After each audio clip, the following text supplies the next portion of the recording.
হচ্ছে বিপিএল খেলা। এই বিপিএল খেলার মাধ্যমে আপনি ঘরে বসে প্রতি মাসে উপার্জন করতে পারবেন লক্ষ লক্ষ টাকা। জানতে চান কিভাবে করবেন? তাহলে এই ভিডিওটি পুরোপুরি দেখুন। তো চলুন ভিডিওটি শুরু করা যাক। তো বন্ধুরা, সবার আগে ওয়ানএক্সবিট অ্যাপটি গুগল ক্রোম ব্রাউজার হতে ডাউনলোড করে নেবেন। তারপর অ্যাপে প্রবেশ করবেন। অ্যাকাউন্ট খোলার জন্য এখান থেকে রেজিস্ট্রেশন অপশনে টাচ করবেন। এখানে দেখতে পাচ্ছেন কিছু অপশন রয়েছে। এখান থেকে উপরে ইন ওয়ান অপশনের মাধ্যমে সহজেই আপনি অ্যাকাউন্ট ভেরিফিকেশন করতে পারবেন। এখানে ইন ওয়ান ক্লিক অপশনে টাচ করলে নতুন একটি পেজে চলে আসবে। তারপর এখানে যেমন আছে তেমনই থাকবে।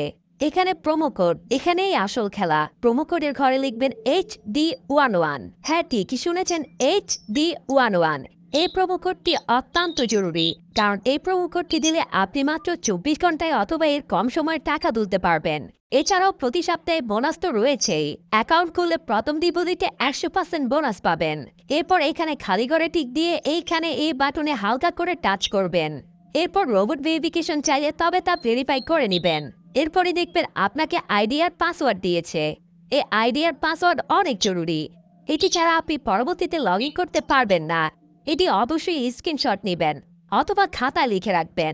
এরপরে নিচের এই বাটনে টাচ করবেন। তাহলে দেখবেন অ্যাকাউন্ট খোলা হয়ে গেছে। তাহলে চলুন বন্ধুরা, এখান থেকে ফোন নাম্বার ভেরিফাই করা যাক। এই জন্য নিচের এই মেনু বাটনে টাচ করে উপরে পার্সোনাল প্রোফাইলে টাচ করলে এরকম একটা পেজ আসবে। এখন এই যে এখানে দেখতে পাচ্ছেন ফোন নাম্বার লিঙ্ক নামের একটি অপশন দেওয়া আছে। এখানে টাচ করবেন। আপনার ফোন নাম্বারটি বসাবেন। তারপর আপনার ফোন নাম্বার একটি কোড আসবে। ওই কোডটি এখানে বসিয়ে অ্যাক্টিভ অপশনে টাচ করে দিবেন। তাহলেই খুব সহজে অ্যাকাউন্ট ভেরিফাই হয়ে যাবে। এখন দেখতে পাচ্ছেন এন্টার ডিটেলস এর এখানে একটা টাচ করতে হবে। এখানে আমি যেরকম বলবো সেভাবেই আপনি জাতীয় পরিচয়পত্রের সঙ্গে মিল রেখে সব তথ্য পূরণ করবেন। এখন আপনার নামের ফার্স্ট অংশটি লিখবেন এবং নামের লাস্ট অংশটি লিখবেন। এখানে আপনার জন্ম তারিখটি লিখবেন। প্লেস অফ বার্থ মানে আপনি যেখানে জন্মগ্রহণ করেছেন তা লিখবেন। রিজিয়নে বাংলাদেশ, তারপর সিটিতে ঢাকা। রেসিডেন্স অ্যাড্রেসে জেলার নামটি লিখে দিবেন। ডকুমেন্ট টাইপ অপশনে জাতীয় পরিচয়পত্র সিলেক্ট করবেন। এখানে সিরিজের ঘরে 1 লিখে দিবেন। ডকুমেন্ট নাম্বারের এখানে আপনার জাতীয় পরিচয়পত্রের নাম্বারটি বসাবেন।